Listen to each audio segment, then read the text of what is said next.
Apologies, can't be in the room tonight to support the event. A lot of friends and a lot of legends in the room, and obviously I've followed the MAHDLO story, through yourself, Terry, and it's a wonderful cause and do some great things within Oldham and obviously other areas. Yeah, well, first of all, I'm really sorry I can't be with everyone tonight. But it's a great event and does some wonderful things for people across the community. So congrats to everyone in the room. Some memorable moments against the Aussies. I think a big part of my international career was obviously playing against the Aussies in that era. Probably circa 20 games against those guys, and without doubt, for me, the biggest game in rugby league. Great Britain or England versus Australia, and as I said, the pleasure to play in a lot of them games and a real good intensity and a real good era for British Rugby League as well. And Kevin Sinfield will get this game underway in just a few seconds' time. England in white, attacking the green and golds, running from right to left. Here we go. Matthew is underneath the kicker. Intensity against the Aussies, well, it's a funny one because when you're coming up against a team that doesn't make mistakes, it was really difficult.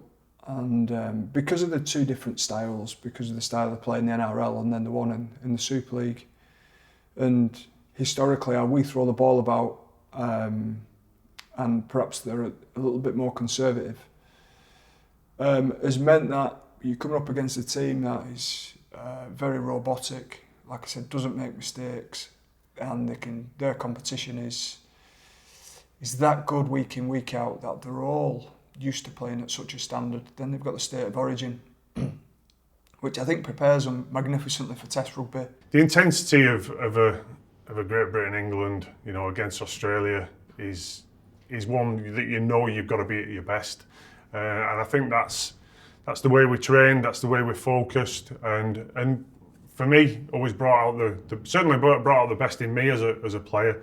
When you've got to be at your best against the best players in the world.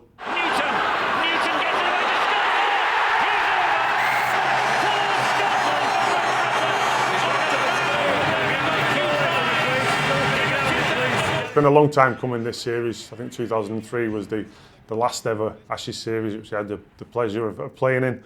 Unfortunately, we got beat 3-0 and that was a series that we genuinely should have won 3-0. I think 75 minutes of all three games we were leading, and that for me just shows the kind of mental strength of the Australians, and probably a bit of a weakness that we had, because it wasn't about ability.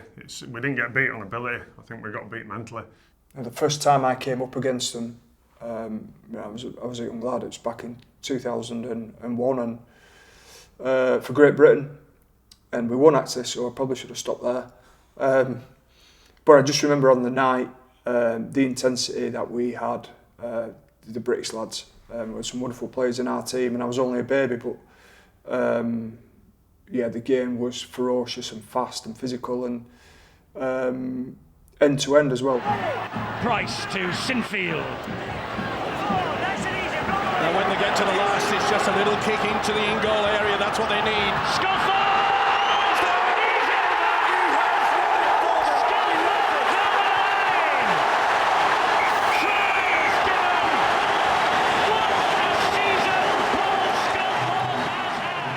One guy I loved playing alongside was my old mate Adrian Morley. We played the Ashes series, and it goes down in history as Moz the fastest ever sending off in international rugby league. The 2003 Think Road Safety Test Series is underway. Long with the high kick, underneath it Craig Gower. Great charge led by Morley. He's got him. He didn't half miss. He really got to him. We knew it was. I was at the side of him in the kick chase, and you just see him take off. Obviously, he wasn't holding back, and I think there was a thing that had gone on in the week with Robbie Kearns, and obviously Moz, was playing in Australia at the time and probably the best prop in the game, and he wanted to make a statement straight from the off. Unfortunately, he mistimed it and swung an arm at Robbie Kearns. Moz always claims that he dove. I think Moz, he was asleep before he hit the floor. That first game, I was actually named at scrum half but played hooker, and I remember the first scrum, and I think I'd only played hooker once before professionally, and I had my old mate Barry Mack, who's in the room tonight. I'd planned a fight the first scrum, and I weren't a fighter, and but I had an idea what were going to happen, and yeah, lo and behold, first scrum packed down, and just started swinging, and I don't think I hit anybody, but I certainly didn't get hit myself. So I think at that level, the stories in and around sort of Test rugby's, the funny stories involve sort of what goes on in hotels during campaigns, or what happens on the field in terms of the physicality and the ferocity, and Barry were always at the forefront of that. Chase again, good ball to Sinfield, over the top, he finds Ryan Hall! Now then, has he got this ball down? Let's see what the decision is. The try is given, England lead at Wembley, Ryan Hall with the try. And the wonderful long pass by Sinfield creates all sorts of problems. But what we've got to do as England to beat Australia is play to the strengths of England, not try and out Australia, and play the way they play. I think we've got to find ways. I think on the edges, the bigger and the quicker. But I think we can be more skillful, and certainly in the pack, I think we've always been able to dominate Australia. I always think big games are won by good players, great players, and we've certainly got a lot of those.